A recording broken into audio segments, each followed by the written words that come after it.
we continue with Chapter 1, JamesEtta, from Rage to Survive, the Etta James story. I had two mothers, two childhoods, lived two different lives in two different cities. Maybe that's why I became two different people. First one was JamesEtta. I was born JamesEtta Hawkins on January 25th, 1938. From the start, mystery surrounded me and my birth. Mystery surrounded my father. Who was he? My mother Dorothy wouldn't say. She still won't say. Because Dorothy was a mystery herself. She was a spectacular exaggerator, a ravishingly beautiful girl who got pregnant at 14. A child, having a child. But whose child was I? The question was there when I was born. It is still there. The question haunts me, worries me, troubles my sleep. You wouldn't think it would matter after all this time, but it does. Something deep inside me needs to know. I believe that Minnesota Fats, the world-famous pool shark, is really my father.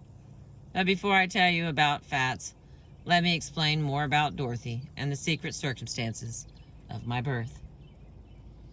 I called Dorothy the Mystery Lady. She was Miss Hip, a jazz chick, a let the good times roller, who wore midnight cologne and told me, when I was barely old enough to understand, that in my former life she had been a white woman with red flowing hair and bright freckles, a powerful and fearsome queen who had put some people to death. I believed her.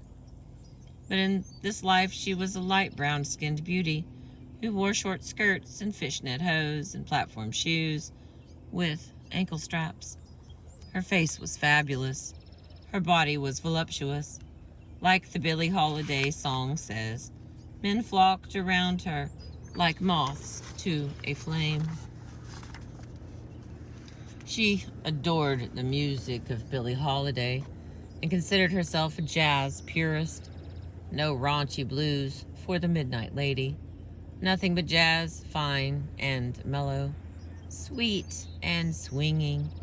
Progressive jazz like Charlie Parker, Lester Young, and the young Sarah Vaughan. Black was Dorothy's color. Her whole wardrobe was black, elegant, sleek. I can still smell her cheap perfume, see her carefully painting her full lips fire engine red. She was tall and statuesque, with bleached hair and attitude for days. Haughty as hell. She spoke with strong, correct diction.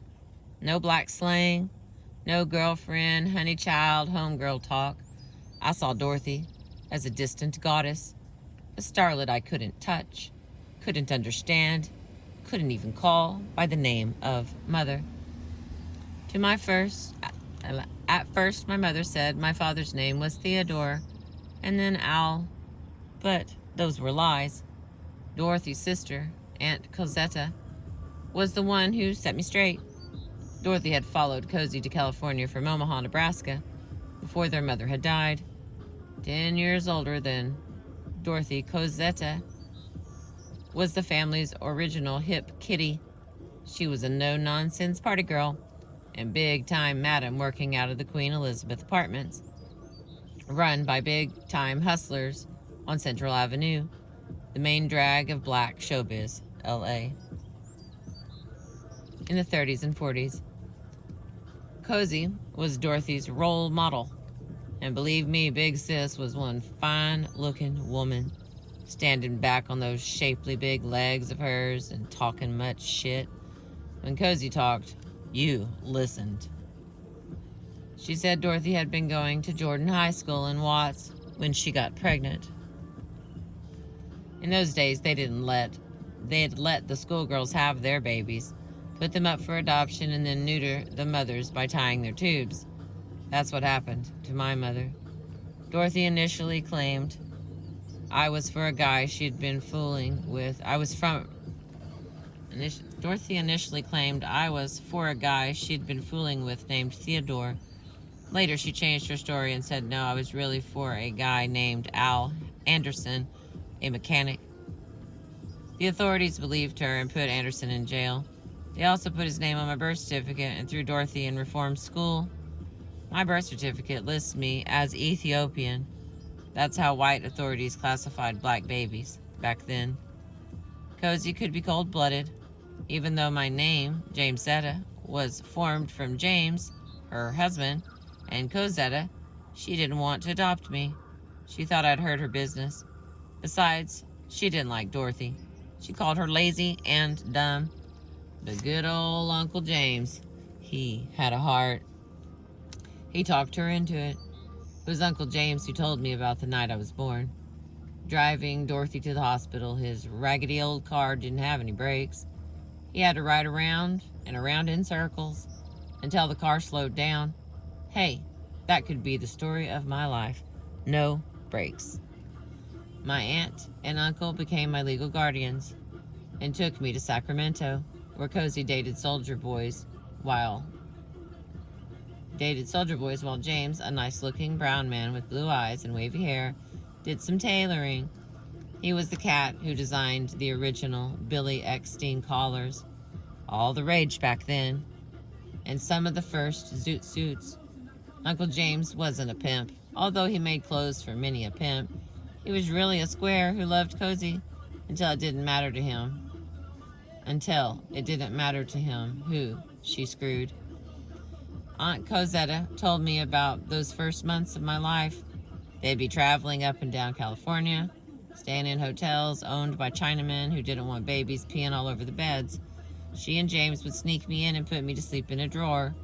Sounds weird, but I have memory flashes of being slipped into bureaus, where I'd pick up my little head and peek out to survey the scene. I've always been a peeker, eager to check out the world. Cozy and James also noticed my musical nature when I was still an infant. They said I was fixated on jukeboxes. I'd toddle over and point to one particular song, Honky Tonk Train Blues by Meady Lux Lewis, a hot boogie-woogie instrumental. I'd holler until someone put a nickel in the box and played that number. Then, with my little dance ringlets bouncing up on the top of my head, I'd do a dance and sing along with baby sounds. The second it was through, I'd start crying until someone played the damn thing again, and again, and again. When we got back to the Queen Elizabeth in L.A., the same apartment building where the dancing Nicholas brothers lived, Dorothy was out of reform school. It's now June. I'm 6 months old, and the guy named as my father, this is Al Anderson, has been sitting in jail since January, waiting to go before the judge. I guess you could say that the trial was my first encounter with the law, because I was carried into the courtroom in Dorothy's arms. Is this the infant in question? Asked the judge, looking down at my light complexion, blonde hair, and bouncy curls. Yes, it is. And is that the alleged father? The judge wanted to know, pointing to Al Anderson, an extremely dark-skinned black man. Yes, it is. Case dismissed, the judge pronounced with a wave of his hand. Al Anderson was let go, and Dorothy was left with mud on her face. If Anderson wasn't the father, then who was? Dorothy wasn't talking, and neither was Dorothy prepared to deal with me. She was a starstruck teenage beauty who wasn't about to get bogged down with a baby. Her head was in the clouds. She was dreaming of running off to Europe with Katherine Dunham's famous colored dance troupe. She was dreaming of being in the movies, and she did most of her dreaming in a rented room where she lived on Central Avenue and 21st Street above a cleaner's. The rooming house was owned by Lula and Jesse Rogers, a middle-aged couple with no children of their own. When Cozy and James handed me over to Dorothy, Dorothy handed me over to Mr. and Mrs. Rogers.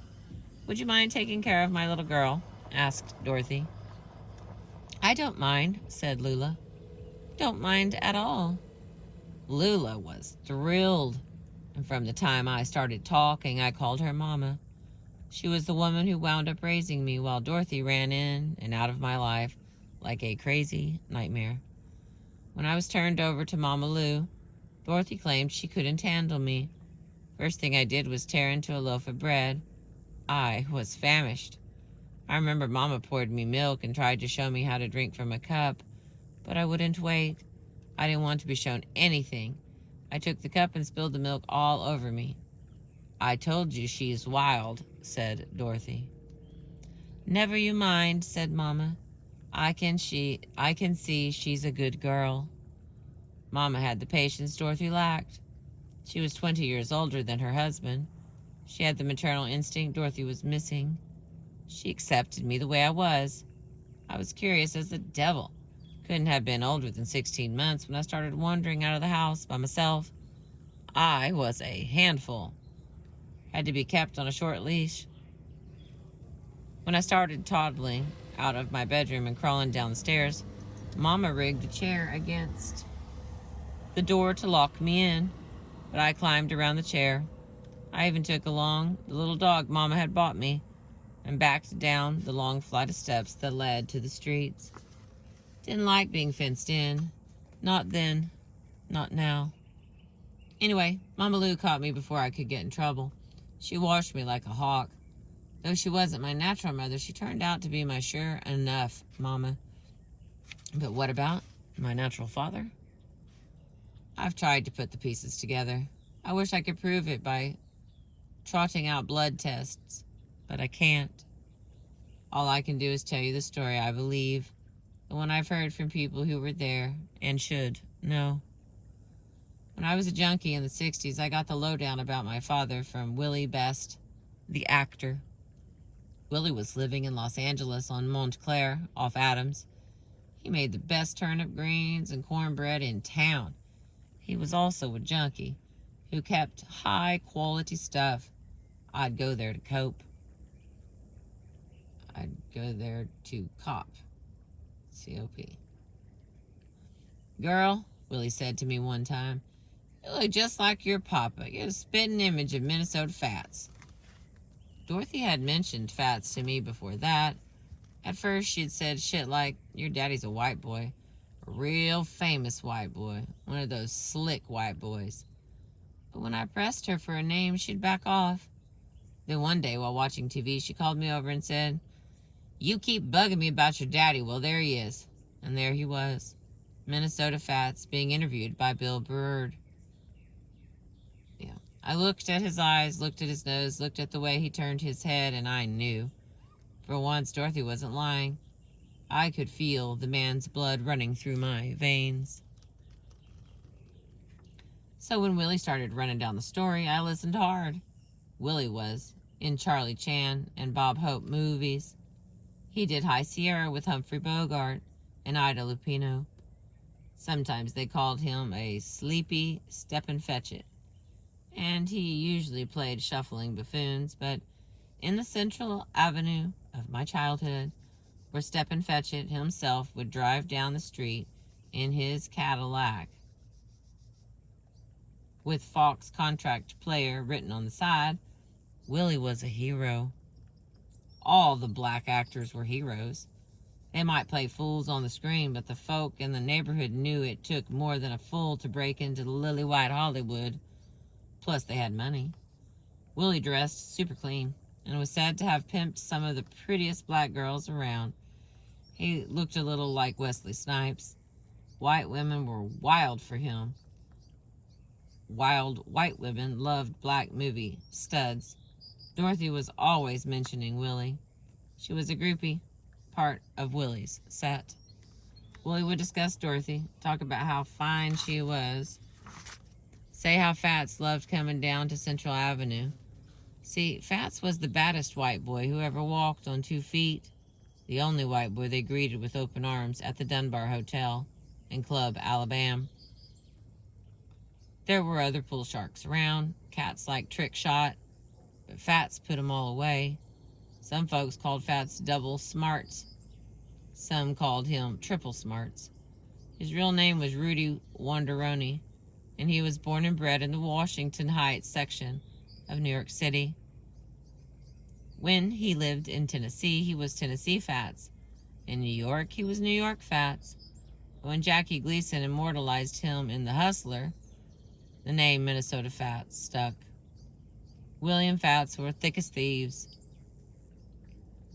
Fats had a taste for colored girls, and it was Willie who turned him on to Dorothy.